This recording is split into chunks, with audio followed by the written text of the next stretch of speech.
वो तो बस दीवाना था उसका। उसकी सारी बातों पे अमल करना जैसे उसका ईमान था। सारा दिन काम करके जब वो थका हुआ चेहरा लेकर घर आता तो उसकी हल्की सी मुस्कुराहट पे वो तरोताज़ा हो जाता। उसके हाथों से बने बदजायका खानों को बड़े आराम से खाता और उसे मुस्कुरा कर देखता। क्यों हंस रहे हैं? मुझे पता है खाना सही नहीं बना है। कभी कुछ बोल भी दिया करे। गुस्से से कहती, वो कमरे में चली गई। जो मेरी कुल कायनात हो, उससे क्या कहूँ? वो सोचता हुआ उठ गया। आज ऑफिस में काम था। जल्दी जल्दी काम ख़त्म करके वो घर आया तो सर दर्द शुरू हो गया। चाय पीने के बाद वो कमरे में सोने चला गया। पता है, आज मैं बहुत दिनों बाद अपनी एक दोस्त से मिली हूँ। उसकी आवाज़ सुनते ही उठ गया और वो उससे अपनी दोस्त की बातें करने लगी। बातों बातों में कब रात का आधा पहर बीत गया, किसी को पता ही नहीं चला। लेकिन वो उससे सुनता रहा, बिना कुछ बोले। अपनी थकान, अपने दर्द को भूलकर वो सिर्फ उसे ही सुन रहा था। सॉरी, रात हो गई, मुझे पता ही नहीं चला। कम से कम आप तो बोलते। सो जाना चाहिए था, कल आपको ऑफिस के लिए भी जाना है। वो शर्मिंदा थी। अरे नहीं, मुझे भी नींद नहीं आ रही थी। कल ऑफिस के लिए जल्दी निकल गया। कुछ दूर गए थे कि अचानक से याद आया मोबाइल घर पे ही भूला है। वापस गया तो मंजर कुछ और ही था। वो किसी और के साथ बातों में मशगूल थी। उसके सीने पे सर रखकर बहुत सुकून से सो रही थी।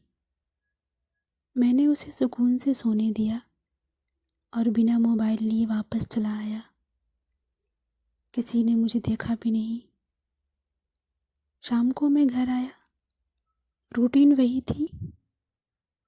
मैं बाहर सो जाता हूँ, तुम आराम से यहाँ बेड पर सो जाओ।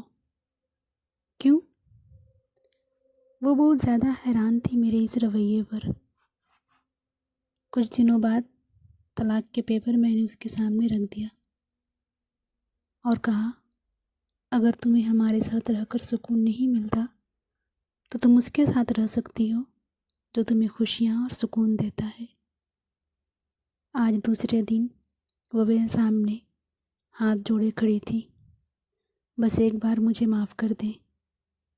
उसका आंसुओं से भरा चेहरा देखने की मुझे हिम्मत नहीं थी।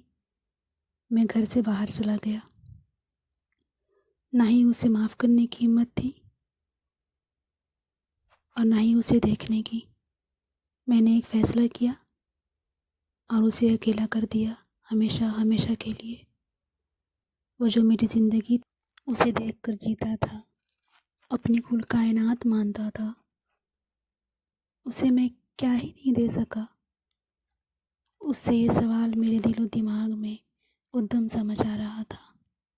बहुत बेचैन सा होकर मैं इधर उधर भटक रहा था। उसके फ़ोन कॉल और 1000 मैसेजेस थे, पर मैं बेजान सा होकर देखता रहा, गलतियाँ ढूंढता रहा। किसकी थी, हमारी या उसकी? ये कुदरत ने कैसा खेल खेला था, ये मुझे समझ नहीं आ रहा था। ये वफ़ाओं का कैसा सिला था, ये मुझे समझ नहीं आ रहा था। ज़िंदगी इतनी अज़ियत भरी क्यों हो जाती है, ये मुझे समझ नहीं आ रहा था। लोग क्यों किसी के दिलों को ज़ख्मी कर देते हैं, ये मुझे समझ नहीं आ रहा था। आखिर मैं उसे क्या नहीं दे सका, ये सोचते हुए मैं इधर उधर गलियों में भटक रहा था और मेरे दिमाग की नसें फटी जा रही थी और बस मैं यही सोचता जा रहा था कि मैं उसे क्या नहीं दे सका। तो दोस्तों, बताएं ये कहानी कैसी लगी।